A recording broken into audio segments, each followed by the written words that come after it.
All right, a new report from a Veterans Affairs watchdog slams the department's leadership. The report blames failed leadership and a climate of complacency for putting patients at risk in a major Washington hospital.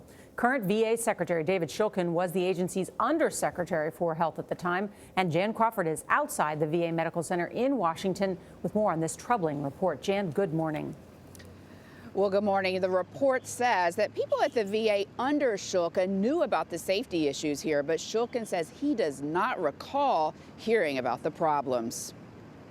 This, to me, represents a failure of the VA system at every level. Veterans Affairs Secretary David Shulkin says he only learned of the systemic issues at the Washington, D.C. VA hospital about a year ago, when an interim report revealed problems with sterile equipment and unused inventory.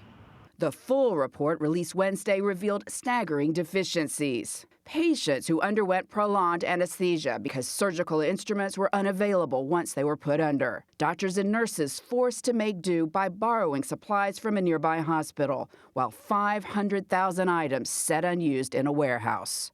And the government renting items like 3 home hospital beds for nearly $875,000 that would have cost only $21,000 to buy.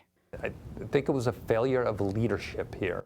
Inspector General Michael Missel says while no patient died as a result of the safety issues, patients were put at risk, and senior leaders didn't take responsibility before the problems got worse. We talked to everybody, and everybody pointed their finger elsewhere. Yesterday, Secretary Shulkin announced changes to senior leadership at nearly 24 hospitals across the country. He also says the VA has appointed 24 new facility directors at low-performing hospitals over the last year. The D.C. VA Medical Center has come a long way. American Legion Executive Director Verna Jones is treated at the hospital herself and has met with Shulkin. She said the report is, quote, concerning, but the VA is improving.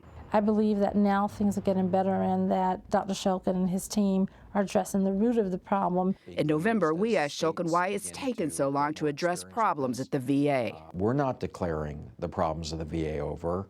We have a lot of work to do.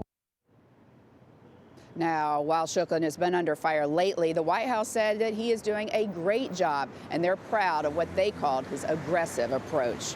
John? Jan, thanks.